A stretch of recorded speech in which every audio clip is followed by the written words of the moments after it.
Hello, my name is Edward Pineda, and this is my case study on Yum Brand for Management 5303. This is Section 1, Company Assessment. What is Yum Brand? Yum Brand is the largest company restaurant chain in the world. It is a franchise base which helps garner that title. It has a revenue of $7,549 billion and a net income of $1,486 billion. A brief history of Yum Brand is it is a spin-off of PepsiCo. It used to be known as Tricon Global Restaurants before their name change in 2003. They also are known for their four popular chains: KFC, Taco Bell, Pizza Hut, and Habit Bar and Grill. Their vision, mission, and values. Their vision is to grow the most loved, trusted, and connected restaurant brands globally. As for their mission statement, it is to grow iconic restaurants brands around the world that are loved by our customers, connected through teamwork, technology, and our global scale, and trusted everywhere we operate. That is a quote from the CEO, David Gibbs, as there is no true mission statement to Yum Brands. As for their value statement, across Yum Brands, we make room for all people and voices at our table to build a business that reflect our global consumers and communities around the world where we operate. All these statements go hand in hand and help support Yum Brands, making it what it is. Finances. These two charts show the finances over the past 4 years of Yum Brands. There has been pretty steady increase despite events in the world with the war, the Russian-Ukraine war, the recent Israel conflict, and COVID at the start of this chart, which was 2020 and 2021. In the pestle analysis, political, regulatory, risk, and foreign events, just going what I just stated. Foreign events such as wars and pandemics will affect chains, causing closures or relocations. Economic, with steep tariffs such as in the United States, prices are going up, not many people are wanting to eat out. Social, there's the Harvest program, and is a charity that is funded by Yum. It was started by KFC, but is now backed heavily by Pizza Hut. For a technical, there was a Breach ransomware incident back in 2023 that caused several locations to close for the day. The only information stolen was some small information about past and current employees for Yum Brand. As for legal, brands do have to follow different regulations and laws from varying countries that they are located in. KFC in the United States will have to follow different rules compared to one in Japan. Environmental. The different menus across the different franchisees can be varied from different ones due to the different local cuisines to cater to more of the people and demographics of those areas. Strategy. In the market strategy, they focus more on their franchises, KFC, Taco Bell, Pizza Hut, and in their internal franchise as Habit Bar and Grill. These four are their big methods of gaining revenue, as most if not all the revenue is from these four chains. As for their sales, they mainly focus with their group Collider Labs, which they acquired back in 2015. With them, they created the RED marketing strategy, which stands for relevance, ease, and distinctive. They follow all their decisions using this guideline. They also focus on collaborations, specifically with their parent company PepsiCo products, or not parent, but their past parent company as a deal when they first separated. Now into section 2 is the portfolio assessment. Product portfolio, this shows that the different growths. KFC had a 9.51% increase. Taco Bell had a 8.29% increase. Habit Bar and Grill had a 2.39% increase. Pizza, however, had a decrease of 1.08%. And these numbers were all from 23 to 24. In the market size and market share, it shows the different companies that are in their competitors: Starbucks, McDonald's, Darden, Yum Brands in there, and Texas Roadhouse. As you can see, KFC alone makes up already about over half of Texas Roadhouse's total revenue.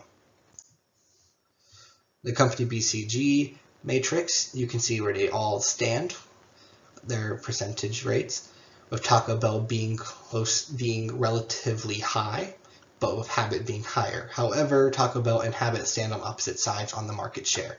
KFC and Pizza Hut stand closer to the middle, but with KFC on the higher end of market share and Pizza Hut on the lower end.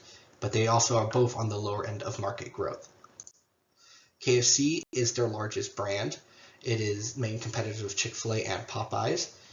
And then, unfortunately, though, in the United States, their sales are decreasing. As you can see, Chick-fil-A had 14.7% increase, Popeyes had 13%. However, KFC only had a 1.7% increase. Taco Bell is the second largest brand under Yum. They're one of the top 5 chains and restaurants in the United States. Their main competitors are McDonald's, Wendy's, and Chipotle, with Chipotle being really the only one that's also in the Mexican food market. They also have they're known for their many innovative ideas. Some locations serve alcohol. A location in Las Vegas hosts weddings, and they're one of the few Yum brands that actually has a breakfast menu. Pizza Hut is their third largest brand. It is the second largest pizza franchise after Domino's, with Domino's having sales of $9.3 billion and Pizza Hut almost having 60% of what Domino's has, which is $5.6 billion. Domino's has over 300 more U.S. locations and 1,000 global locations. This is from Pizza Hut having to close down locations to better accommodate and focus resources on the ones they have currently. Pizza Hut has been seen to be on a decline. Habit Burger & Grill is their newest franchise that Yum acquired recently in 2020. It is showing the greatest amount of growth as of now, and its main competitor is In-N-Out Burger, both being California-based burger joints. And Habit has beaten In-N-Out 2 years in a row in the US Today 10 Best, being ranked number 1, with 1 year In-N-Out being 2 and now in 5th place. In Section 3, the market assessment, the fast food market it originates from the idea of having easily accessible food. This is because when women started working, people wanted more easily accessible meals since there's no one at home to keep cooking them. McDonald's was the first major franchise and what's kind of made popular of expanding globally and going further than just simple sit-down mom-and-pop restaurants. Fast food market is currently the largest food industry compared to the other genres and market styles of food. And due to rapid urbanization, fast food is being seen to continue growing. In the market review, there's a rise of self-ordering kiosks. Look at McDonald's and Taco Bell. All these restaurants now are starting to have less people running cash registers and having these self-ordering menus. More dietary-friendly options, adding more than just one type of meat, having gluten-free options. They're opening up more to these kind of styles. And then there's also the start of meal deals and offers. With rising prices, having cheaper options or buy one get one deals will bring in more customers during these money-tight times.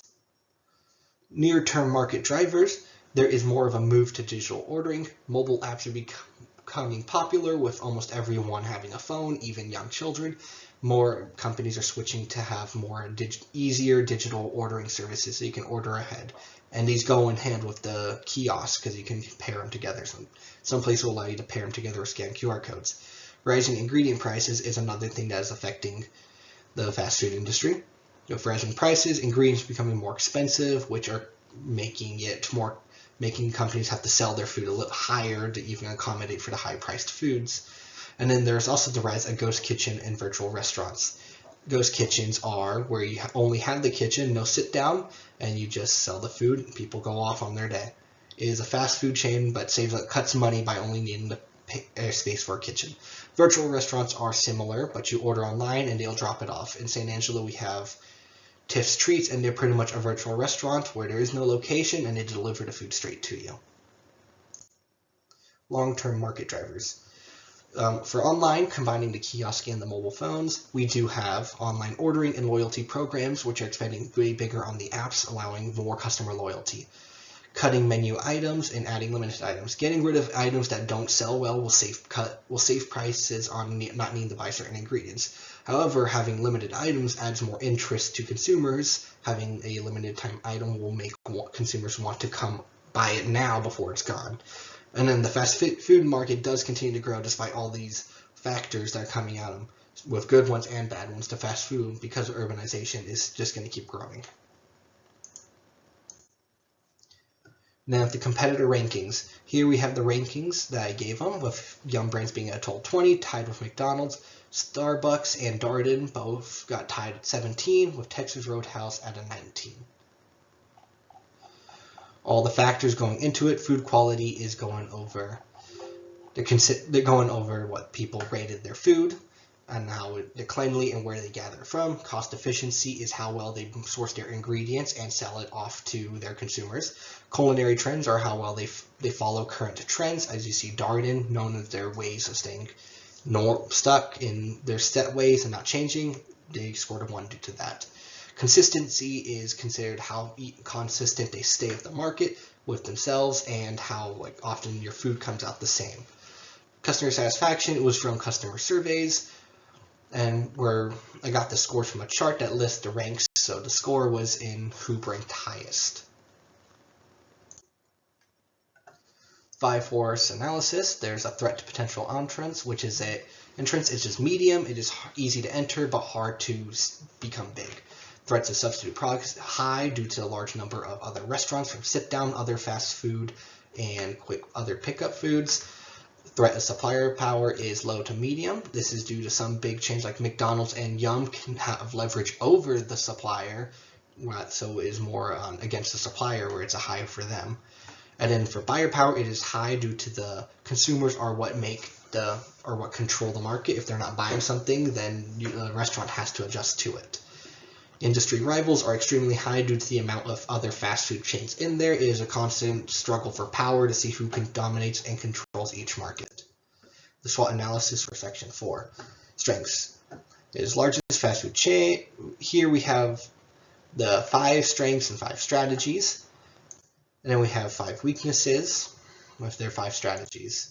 5 opportunities, 5 strategies for them, and the 5 threats and 5 strategies for each of them. Strategic recommendations, section 5. Strategic recommendations, part 1, add more. So there are more resources to KFC and Pizza Hut. This would improve their conditions for internal income, but could potentially have a backfire of hurting Taco Bell and Habit Burger Grill. This is due to KFC and Pizza having a study having some decline or not as good sales compared to what they used to have. Implement more budget-friendly items. With the high rising prices, having more items on a budgetary menu may attract more consumers as you have more variety. However, this would cost more potentially on ingredients that you're due to selling for less. KFC and Pizza Hut could also add breakfast menus, as they're the 2 of the big 4 that do not currently have one, and they are also the 2 of the 4 that are struggling in the United States market. They could also add healthier options. With fast food, with the trends going to healthier options, fast food are suffering for it. So adding more healthier options would help negate this disapproval. And then, however, healthier ingredients are more expensive than the cheaper, less healthier options. And then there's higher internal delivery drivers. If this would allow you to just have full control on who is driving your food. You get to control you can fire them if they are giving bad representation of your company. Uber and DoorDash do control a big part of this delivery market, and there are also uncontrollable hazards on roads which you cannot control. Conclusion: Yum Brand, formerly as Tricons, the spin-off of PepsiCo, is turning 28 years. In this time, Yum Brand has become the largest fast food franchise in the world, utilizing its 4 big brands, and to dominate the market with its variety, it can adapt to any local market it enters. Finally, these are all the references throughout this presentation and report. Thank you.